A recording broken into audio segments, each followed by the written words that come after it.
Hi, Linda Beatty from Linda Beatty's Life Coaching and Counseling, and I want to talk to you today about your marital relationships, or if you're not married, this is something you really need to see. It is about how we work through our childhood issues or traumas in our marriages, in our relationships.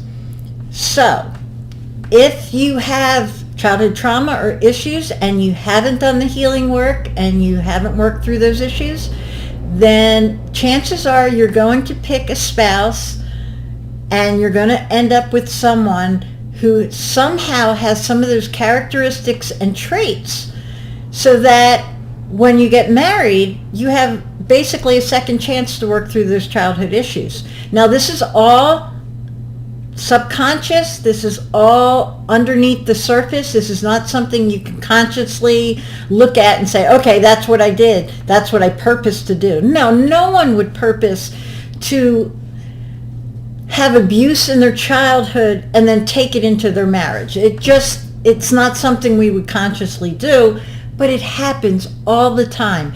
This is why there's generational trauma. This is why there's generational abuse. This is why there's generational issues that get passed down and passed down and passed down dysfunctionally. So let me give you an example of this so that you understand what I'm talking about. Let's say that a young boy was raised in a family where the father beat the mother. He was physically abusive to the mom, and the child witnessed it. Now the child grows up and thinks, I'm never going to hit my wife. I'm never going to be like that. I would never hurt a woman. I can't believe that he did that. They end up picking someone who will probably be passive, probably tolerate things more than they should, and end up getting stressed and getting angry and repeating the pattern. Not meaning to, not wanting to, but repeating the pattern. And after each and every time, they're going to be sorry, and they're going to not understand why they did it, and they're going to be remorseful.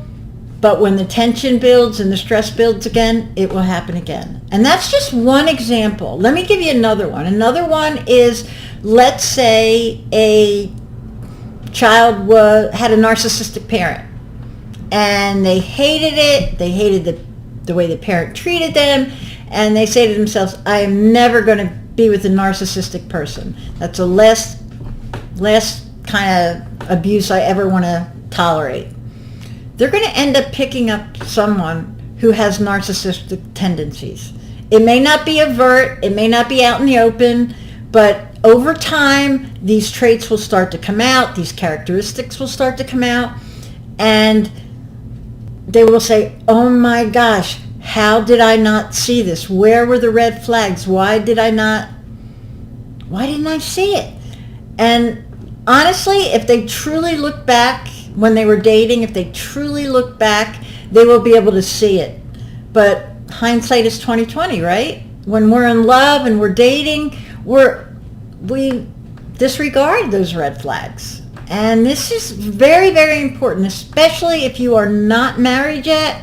Oh, please, God, do your healing work and do your premarital work before you ever get married, because you will work out your issues in the marriage if you do not.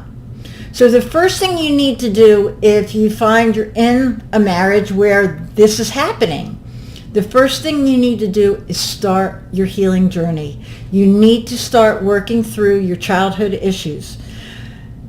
A lot of people say, why do we got to go back to childhood? Why do we got to rehash this? Because it's affecting you today. If it was not affecting your present life today, I would say you don't need to. But almost everybody I have dealt with has some issues that are happening in the present that can be traced back to what they went through. Either a trauma, childhood issue, or abuse. Or dysfunction, just plain old dysfunction. So, You first have to start your healing journey, and then and only then can you be different. Because marriage is like a dance, and in that dance, you're going along, you're following each other, but if one partner changes and they start going in a different direction or their steps change, the other partner has to do something different. They have to either follow, or they have to pull apart, or they have to step on their toes, or there's something that has to change. But change has to occur because one person is changing the dance. And so that's why it's important to do your healing work and have your reactions and your responses be different before you tackle the marital issues. Does that make sense? I hope it does.